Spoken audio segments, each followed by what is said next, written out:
Olá pessoal, tudo bem? Bem-vindos a mais um Inglês que Cai na Prova e hoje eu tô aqui para atender a pedidos. Olha que massa! A gente vai ver aqui uma questão da... Olha só, deixa eu botar aqui. Opa, não, assim eu entrego ouro. Caramba, não. Pera aí, deixa eu ajustar. Agora sim, olha só, da Banca COSEAC, certo? Que é a Coordenadoria de Seleção da Universidade Federal Fluminense. E aí uma prova para cargo de professor, cara, que nível superior completo, que é pedreira, sabe assim? Agora eu entendi por que me pediram lá nos comentários para fazer a correção dessa banca, né? Eu não trabalhei com essa banca antes, então eu fui me aprofundar, enfim, e realmente, uma banca pesada, uma banca que traz uma narrativa, e as narrativas elas têm uma característica e não foi diferente com essa banca, tá? As narrativas têm um repertório de vocabulário, um léxico muito pesado. Então assim, você dentro do escopo da língua inglesa, você tem que estar com um vocabulário afiado quando se trata de narrativas. Principalmente a questão de adjetivos. Como narrativa tem muita característica, muita descrição detalhada de coisas, né? O que acontece? Os autores acabam abusando aí de alguns adjetivos que às vezes a gente pode não estar acostumado. Olha... Essa é uma aula para você, assim, fazer o teu vocabulário crescer muito, você vai aprender muita palavra nova e para você sentir um pouquinho quando isso acontece, que pesado que é, ainda assim você tem aquela vantagem de tentar deduzir o vocabulário a partir do contexto do texto, beleza? Deixa eu pegar minha canetinha aqui, não quero ela preta, eu quero ela vermelha e o meu marcador também. Então vamos lá, dá uma olhada nisso aqui. Olha que texto pedreira, principalmente nessa questão dos adjetivos, tá bom? Então vamos lá, ele diz assim, ó. Olha o que ele fala. John Reed was a schoolboy of 14 years old. Até aí tudo bem, né? He was a schoolboy of 14 years old, 4 years older than I, for I was but 10. Large and stout for his age, with a dingy and unwholesome skin, thick lineaments in a spacious visage, heavy limbs and large extremities. Cara, tudo isso é característica do moleque de 14 anos. Tá pegando isso aí? He gorged himself habitually at the table, which made him bilious, and gave him a dim and bleared eye and flabby cheeks. He ought now to have been at school. Olha, esse ought to é um verbo modal, tá? Que aqui foi separadinho pela palavrinha now, mas esse cara tá composto junto desse, que é na verdade a mesma coisa que um should, que um deveria, tá bom? O ought to significa isso. Vamos lá? He ought now to have been at school, but his mama had taken him home for a month or two on account of his delicate health. Opa! On account of. A gente vai ter que deduzir o que significa essa expressão, tá? Mr. Miles, the master, affirmed that he would do very well if he had fewer cakes and sweetmeats sent him from home, tá? Então vamos lá, vamos dar uma olhadinha no que significa esse texto todo. Ele diz assim, ó. Cadê meu marcador? Tá. John Reed era um garoto de escola, ou seja, um estudante de 14 anos, certo? 4 anos mais velho do que eu, porque eu tinha 10. Olha só, gente, for I was but 10, porque eu, portanto, tinha 10 anos, este for é a grande sacada dessa frase aqui. E isso é muito legal de eu poder comentar com você. A gente está muito acostumado com a preposição for para dizer assim, isso é para você, this is for you. Tá bom, tá certo isso. Mas o for também significa porquê e está sendo usado no texto e esse é um uso bem legal que eu quero trazer à tona para você, tá? Todo mundo sabe que o porquê de pergunta é why e todo mundo sabe que o porquê de resposta é because. O que nem todo mundo sabe, e é justamente por isso que as bancas cobram, porque nem todo mundo sabe, é que tem outras duas palavrinhas que são exatamente a mesma coisa que o because. Dá uma olhadinha nelas aqui, ó. É quem? É um tal de since. E esse for que está no texto. Esses três carinhas podem ser a palavra porquê. Tio Rê, mas since não significa desde? Significa. Só que since também é a palavra porque no sentido de já que. Tipo assim, vou abrir a porta porque está quente aqui. I'm going to open the door since it's hot in here. Since, muito usado assim, e aqui o for, que também caiu no nosso texto. Então ele está dizendo que o garoto tinha 14 e ele tinha apenas 10, tá bom? Bom, ele diz o seguinte, ó, grande, large não é largo, hein? Grande e forte para a sua idade, ou seja, ele era um menino de 14 anos muito grande, certo? Com uma pele suja, e insalubre, certo? Dingy and unwholesome. And unwholesome vai ser no sentido de sujo e insalubre, tá?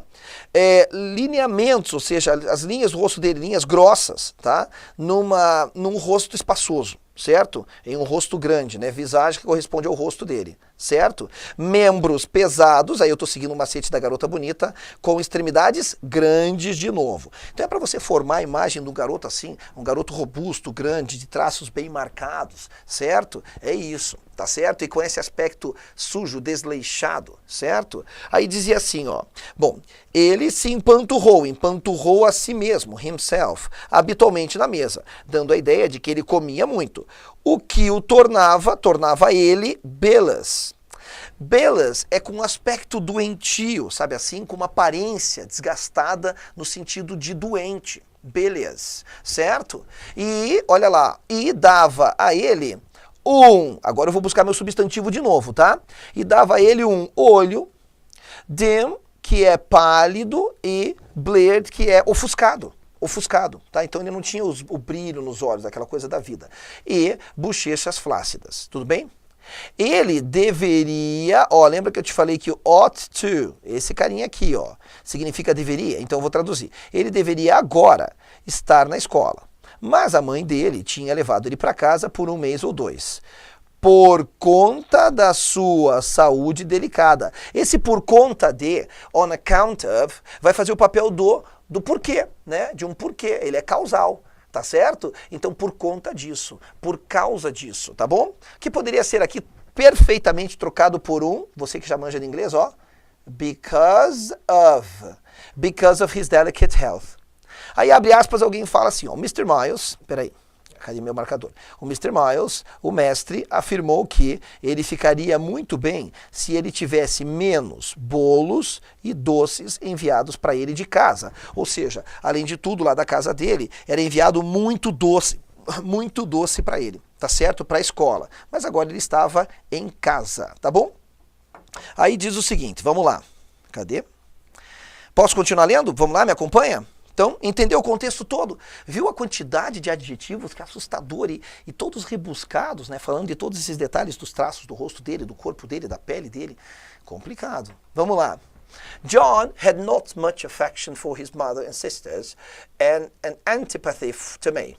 He bullied and punished me, not 2 or 3 times in the week, not once or twice in the day, but continually. Every nerve I had feared him. And every morsel of flesh in my bones shrank when he came near. Meu senhor, cara, o que ele tá falando aqui, né? Aí ele diz assim, ó. There were moments... Isso. There were moments when I was bewildered by the terror he inspired, because I had no appeal whatever against either his menaces or his inflictions. The servants did not like to offend their young master by taking my part against him. And Mrs. Reed was blind and deaf on the subject. She never saw him strike or heard him abuse me, though he did both now and then in her very presence more frequently, however, behind her back. Nossa Senhora, pensa numa criança que sofreu aí, né? Que sofreu muito. Bom, o que ele diz aqui, ó? O John não tinha muita afeição pela mãe dele e pelas irmãs, certo? Ou seja, ele não gostava delas, certo? E uma antipatia por mim. Claro, quem está falando aqui em primeira pessoa, está narrando, sofria na mão dele. Ó, ele me assediava, bullied, e me punia, né? Bullied and punished me. Na verdade, o bully, que tem uma série de traduções que tem a ver com isso, com assediar, com abusar, né? Em vários sentidos, aqui no sentido de agressão física, né? E que virou uma palavra que é usada no Brasil também. A gente usa o termo bullying, que foi inclusive virou um termo que foi para dentro da lei, porque bullying é crime hoje, né? Aí ele diz assim, ó. Ele então me abusava, me assediava, enfim, né, aqui no sentido de agressão física, e me punia.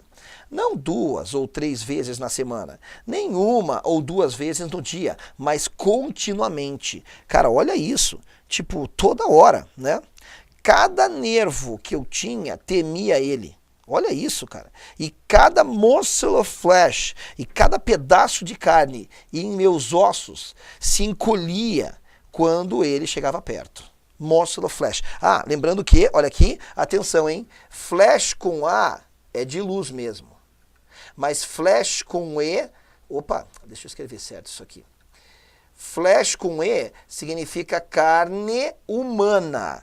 Carne humana, flesh, tá bom? É carne humana, porque aí você vai ver que cada carne de cada tipo de animal tem um nome diferente. Carne de boi a gente pode chamar de meat ou beef, carne de frango a gente chama de chicken, carne de peixe é fish mesmo, carne de porco a gente chama de pork, tá bom? E a carne humana, flesh com E, tá bom?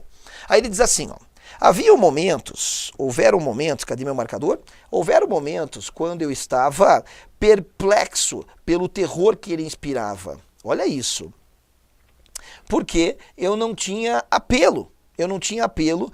Qualquer que fosse contra. Tanto, ó, either or. Isso aqui você tem que aprender no texto, que daí você já busca o outro. O either or é o nosso ou uma coisa ou outra, no sentido de tanto uma coisa quanto outra. Tudo bem? Então, olha só, eu já fui buscar ele lá. Eu nem comecei a ler aqui, eu sabia que ele tinha que estar depois, certo? Então está dizendo que eu não tinha apelo, não tinha forças, apelo, quaisquer que fossem, contra tanto as suas ameaças quanto as suas infligências, ou seja, os ataques dele, né? Tanto as ameaças quanto como ele realmente vinha para cima, né? E ele diz assim, ó, the servants did not like to offend their young master, ou seja, os seus servos não gostavam de ofender o seu jovem mestre, tomando o meu partido contra ele. Né, tomando partido, ou seja, está querendo dizer que as outras crianças não tomavam partido contra o jovem mestre, né, aquele cara que botava medo em todo mundo, tá? E a Mrs. Reed, que provavelmente aqui era a professora, era cega e surda, ó, blind and deaf, quando se tratava desse assunto. Ela era cega e surda no que se tratava disso, tá bom? Ela nunca viu ele atacar ou ouviu ele abusar de mim.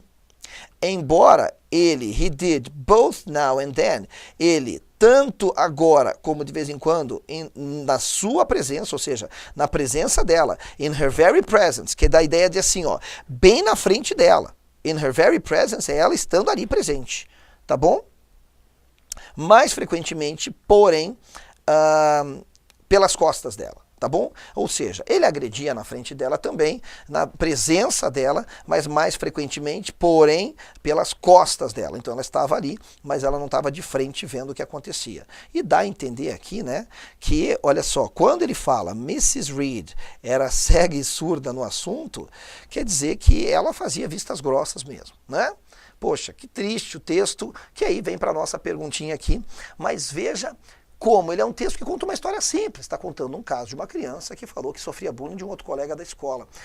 A história ela é simples, ela não está falando de um processo complicado, de nenhum processo químico, físico, de nenhuma, né, fórmula para você criar qualquer tipo de substância química, não. Não está falando de nenhum processo, um procedimento legal, também que fosse lá com o seu grau de complexidade, não. Ela conta uma história de escola que tem toda a sua seriedade, porque a questão do bullying realmente é bem complicada, né? Mas ela consegue, né, o autor do texto consegue dar esse grau de complexidade linguística no texto só por conta de um aspecto. Você reparou que a estrutura é simples, gente, não tem estrutura verbal ali difícil. Mas o vocábulo, putz, o vocábulo vem batendo com os dois lados da mão. E aqui a gente tem essa oportunidade de voltar no texto quantas vezes você quiser para buscar. É claro que quando você busca as palavras isoladas, você pode encontrar outros significados, tá? A gente faz uma tradução ajustada para o contexto do texto. Vamos embora então? Ah, eu não falei que ia cair isso? A expressão on account of, que a gente traduziu lá no texto, por causa de, faz um papel de because of, por conta de. Ela tem um significado semelhante, has a similar meaning, meaning significa a palavra significado. A qual expressão sublinhada aqui embaixo? Vamos lá. The kids had to work regardless of their ages. Nossa senhora, vamos traduzir essa frase? As crianças tinham que trabalhar independentemente de suas idades, apesar de, tá? Apesar de nesse sentido de independentemente de. Bom, não é isso. Vamos lá para a próxima então. Ele decidiu ir, he decided to go. Unmindful to the traffic, quer dizer, unmindful quer dizer desconsiderando o trânsito, ou seja, unmindful é quando a pessoa não tem consciência do trânsito, não tem consciência, né, de desatento, não é bem desatento, né? Não, é sem a consciência de quanto o trânsito estava ruim, né? É isso. Vamos para a próxima. There is no class because of the bad weather. Opa, será que eu entreguei o ouro? Ó, não há aula por causa do tempo ruim. Weather é tempo, tempo ruim, tá bom? Ou, he did that at the drop of the hat. Ele fez aquilo at the drop of the hat. Quer dizer assim, num instante, at the drop of the hat, tá? Aqui é uma expressão idiomática. The lawyer sued Bob on behalf of her client. O advogado processou o Bob por conta do seu cliente, ou seja, no lugar dele.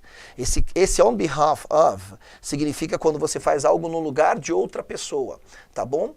Bom, a melhor resposta, sem querer eu já havia dado, é realmente a letra C, porque significa por causa de. Tá certo, gente? Agora é claro que você pode encontrar todas essas expressões sendo utilizadas em outros contextos também. E agora a gente vai para a nossa última questãozinha do dia, tá bom? In the fragment, he gorged himself habitually at the table, which made him bilious. Eu te falei que bilious dava um aspecto para ele doentio, assim, adoecido, né? Porque, ó, ele se empanturrou a si mesmo habitualmente na mesa, então ele comia muito. O que fazia dele bilious, quer dizer, com um aspecto adoecido, né? E dava a ele um olhar, lembra? Opaco, apagado, enfim, né? E ofuscado e bochechas flácidas. Tá bom. Então esse termo sublinhado aqui vai ser mais parecido com o quê? Bom, se eu te falei que tem mais a ver com a questão de adoecido, doente em inglês é sick. Pronto, a partir daqui eu já consigo deduzir o vocabulário, que seria sickly, tá? Quer dizer, de modo adoecido, de maneira adoecida. Ele pegou um adjetivo e ele transformou num advérbio, que é a palavra sickly. Quando, geralmente, tá? Geralmente não é sempre, hein? Por favor, cuidado. Às vezes eu comento algumas coisas aqui, mas essa não é uma aula exatamente completinha, que são as dicas que eu te dou, tá? Mas geralmente advérbios de modo se formam com LY no final, né? Por exemplo, slow, lento. Slowly, lentamente. Advérbio de modo, tá? Mas é claro que existem alguns adjetivos que terminam com LY, então não é certo você pensar que todas as palavras que terminam por LY são advérbios. Por exemplo, elderly tem LY e significa o adjetivo idoso. Então, sim, muitos advérbios terminam com LY. Advérbio de modo, tá? De modo, que indica o modo, a maneira como alguma coisa acontece. Lentamente, estranhamente, rapidamente, tá? Mas, por exemplo, lonely significa sozinho, só, solitário, né? Vamos pôr aqui sozinho. E aí, o que acontece? Também tem LY e não é um advérbio. Bom, muitas coisas foram faladas aqui, mas fica para você aí então dar uma repassada no texto e olhar todo esse vocabulário, que em grande parte ali você teria que ter uma capacidade de dedução.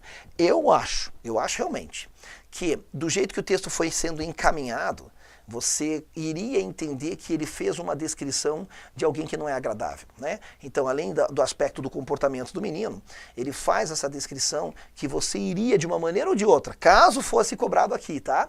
Saber que ele estava falando de uma aparência não agradável do garoto, né? Que daí vinha em consonância com a atitude dele de ser um bully. Certo, gente? Então é isso, ficamos por aqui. Na nossa próxima aula, você não perde por esperar, nós vamos falar basicamente de questões gramaticais. Existem provas que estão cobrando só questões gramaticais e a gente vai ter oportunidade de ensinar umas coisas para você. Tipo, voz passiva. Vem comigo no nosso próximo encontro.